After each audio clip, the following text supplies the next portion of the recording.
Excellences, Mesdames et Messieurs, je voudrais à présent inviter Son Excellence professeur Alpha Condé, le président en exercice de l'Union, pour son discours.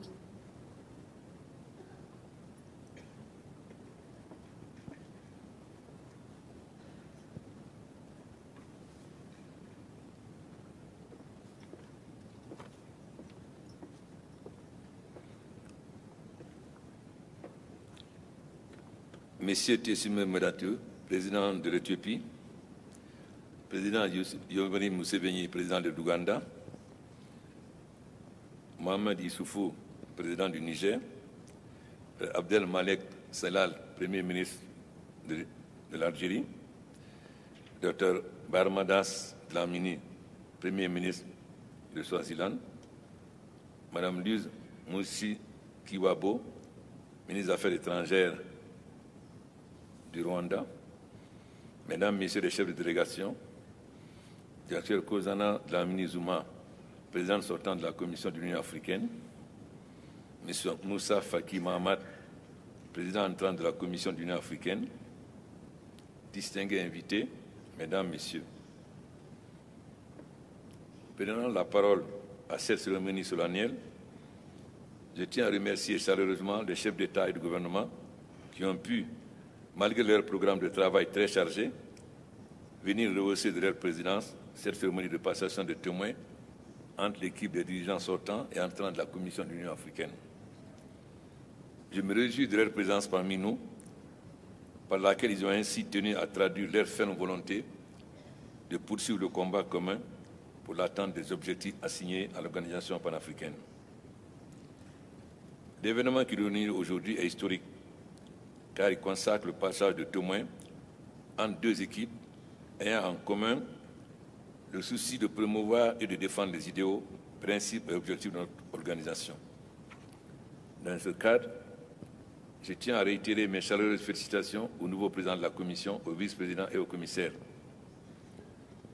La présidente sortante de la Commission et ses collaborateurs ont apporté durant leur mandat une contribution remarquable aux efforts de transformation structurelle de l'Union africaine et son rayonnement sur la scène internationale. Je saisis cette occasion pour adresser mes vives félicitations au nom de l'Afrique à notre sœur Dr Kozana Dlamini Zuma, première femme africaine à diriger notre commission, pour tous les efforts louables qu'elle a déployés à la tête de notre institution et pour avoir doté l'Union africaine de l'agenda 2063 ainsi que de la politique de parité homme-femme. Chers collègues, distingués invités, notre dernier sommet a marqué un tournant décisif dans l'histoire de notre organisation. En effet, dans la foulée du sommet de Kigali, nous avons décidé de notre autonomie financière avec la décision de l'adoption relative aux 0,2%. Nous avons adopté l'aide de la retraite du 29 janvier ici même à Addis Abeba, d'importantes réformes présentées par le président Paul Kagame. Nous avons renforcé notre unité en privilégiant ce qui nous unit par-delà quelques divergences. Enfin, nous avons la preuve que lorsque l'Afrique parle d'une seule voix, elle est entendue. Ce fut ainsi le cas des énergies renouvelables. C'est pourquoi, suivant l'exemple de cela, nous avons demandé à certains de nos collègues chefs d'État de charger de certains dossiers. C'est le cas du président Museveni, qui est chargé du dossier de l'interaction politique, du président Mohamed Issoufou, qui est chargé de l'intégration économique, notamment le libre-échange entre les pays africains, du président de Sierra Leone, qui est chargé de nos relations avec le Conseil de sécurité, du président Idriss Déby, qui est chargé de l'application de notre dernier thème adopté à notre dernier sommet, du président Bouteflika, qui est chargé du problème du terrorisme, du roi Mohamed VI, qui est chargé du programme de l'immigration. Chacun de ces chefs d'État devra nous présenter une feuille de route et aussi montrer les progrès qui ont été commis lors du prochain sommet. Donc, l'adoption d'une nouvelle gestion est devenue nécessaire. Cette question doit associer intimement la Commission et la conférence. Dans un contexte à la fois difficile et promoteur, la nouvelle équipe aura la tâche exaltante de s'investir dans la mise en œuvre des principales décisions en collaboration avec le comité des représentants permanents, le conseil exécutif et la conférence des chefs d'État et de gouvernement. Chers collègues distingués invités, sans nul doute, la promotion d'une croissance inclusive durable et la transformation structurelle de l'Afrique ne saurait être réalisée en l'absence d'un climat de paix, de sécurité et de stabilité. La persistance des conflits dans certaines régions du continent est aggravée par les calamités naturelles, comme la grave sécheresse qui affecte les pays de la Corne de l'Afrique et la partie australe. Concernant la gestion durable de ces conflits, nous devons accorder la priorité à la diplomatie préventive, la promotion de la démocratie, l'état de droit et de la bonne gouvernance.